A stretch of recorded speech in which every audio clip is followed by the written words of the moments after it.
Freshly convicted felon Donald Trump may have already found himself in more legal trouble, and I want to break it down. I also want to break down the conservatives' coordinated media attack on President Biden. But first, Donald Trump will not stop talking about Hannibal Lecter as if he were a real person. He did it at a rally last month, and he just did it again today. We are getting reports that he has again talked about Hannibal Lecter. Watch this clip. And Lauren, and I will note from our Melanie Zanona, who is in the room and sending some of these tidbits out, apparently the former president made reference to Hannibal Lecter and said, nice guy, quote, he even had a friend over for dinner. So we've seen Trump out on the campaign trail praising Hannibal Lecter. Apparently he did it again this morning. Not sure we fully understand the context of that, but thanks to both of you. Appreciate it. Coming up.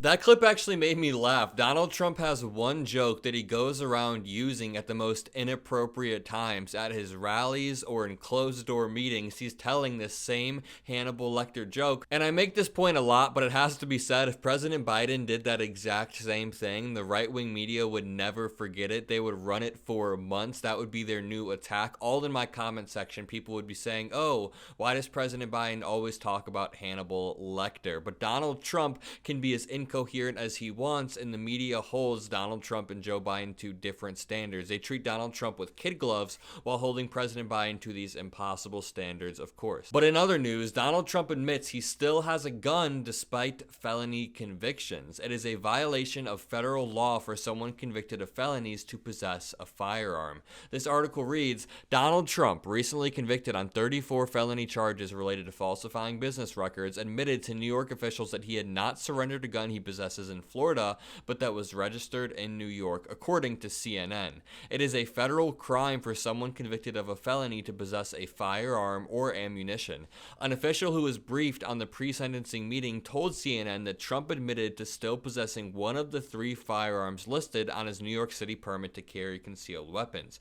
2 of the 3 pistols he was licensed to carry were handed over to police in March 2023 after his gun license was suspended in light of his arrest by the Manhattan District Attorney's Office. The 3rd gun was, quote, lawfully moved to Florida, presumably to his estate at Mar-a-Lago in Palm Beach, where Trump was for the remotely conducted hearing. Palm Beach police told CNN that they were not told of any gun that Trump might have, and none were turned over to them since his conviction in May. The New York City Police Department has now notified police in Florida and asked them to take appropriate action. Trump, who promised the National Rifle Association to reverse President Joe Biden's gun control measures, has long bragged about his guns and what he would do with them. After the deadly 2016 terrorist attacks in Paris, Trump told a French magazine that, quote, I always carry a weapon on me, and that if he was there, he would have opened fire on the assailant. Incredible delusions of grandeur coming from Donald Trump right there. This is someone who fled military service decades ago.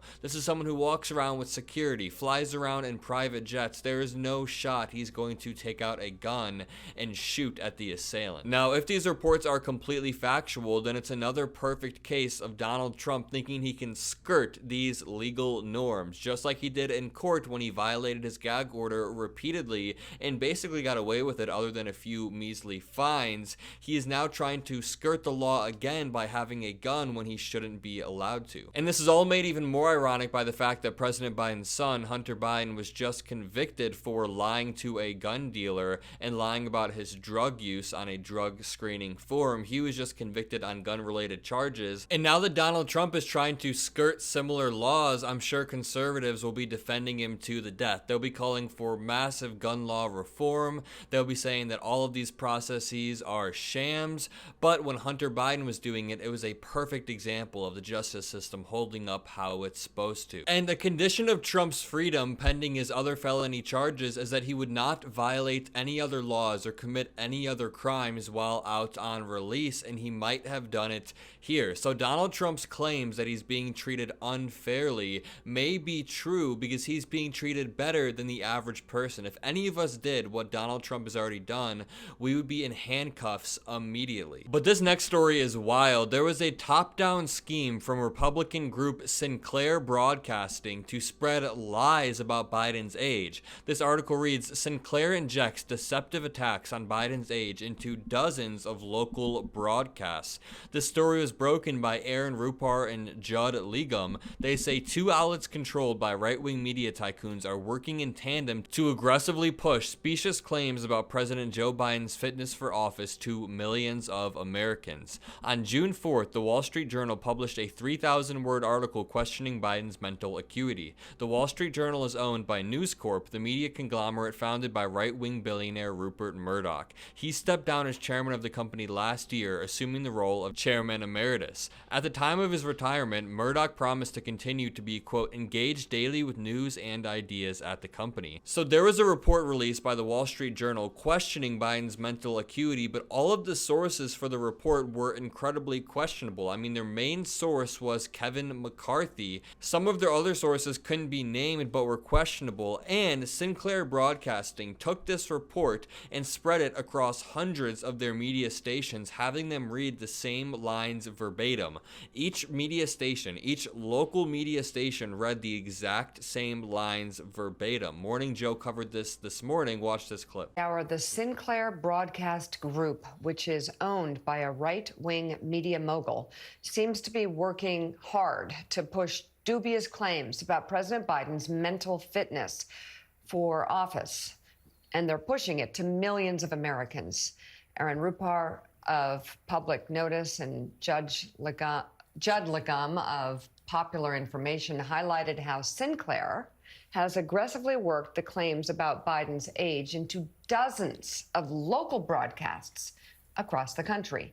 The stations aired a segment that repackaged a widely criticized Wall Street Journal article that questions Biden's acuity.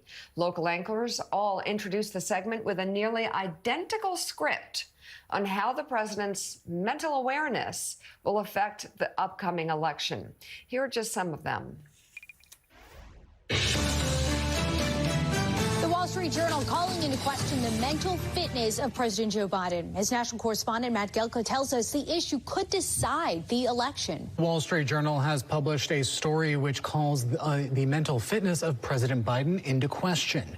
As national correspondent Matt Gelka tells us, the issue could be an election decider. Should he be on that or any ballot? The Wall Street Journal is out with new reporting calling into question the mental fitness of President Joe Biden. As national correspondent Matt Gelka tells us, the issue could be an election decider. As the Wall Street Journal is out with reporting calling into question the mental fitness of President Biden. We want to know, are you worried about President Biden's mental fitness? As national correspondent Matt Gelka tells us, the issue could be an election decider. As the Wall Street Journal is out with new reporting calling into question the mental fitness of President Joe Biden. And as national correspondent Matt Gelka tells us, the issue could be an election decider. I mean, and Willie, the issue here is, of course, local news. I think people trust local news more than they trust national news because they know those news anchors, but it's actually not local reporting. It's spoon-fed from a right-wing leadership group that's spreading disinformation, and it's I guess it's just a sign of the times. But again, we talk about pushing back on disinformation. It's pretty tough when that disinformation is coming from local news networks whose bosses willingly want them to spread lies. So this is some really nefarious activity coming from Sinclair Broadcasting, and it's made all the more rich by the fact that right-wingers, MAGA Republicans, are always claiming that Democrats control the media, and there's a top-down plot coming from Joe Biden himself to make Donald Trump look bad, when in reality, it's almost the exact opposite. I mean, there is a top-down plot coming from Rupert Murdoch or people that work at Sinclair to paint this narrative of President Biden being a doddering old man. And yes, President Biden is not young, he is decently old, but we know that he's still sharp, he's still charismatic. his age is never shown in any high-stakes negotiations. We've never really heard from people like Speaker of the House Mike Johnson, who would be incentivized to out him that he is too old to do his job. But be careful when you're watching local broadcasting. I know that they tend to be more trustworthy, but sometimes the messaging is not always genuine, like in this case. If you enjoyed this video, make sure to leave a like, comment a blue heart if you made it this far. I read all the comments, even if I can't always respond. Hit the subscribe button and have a great day.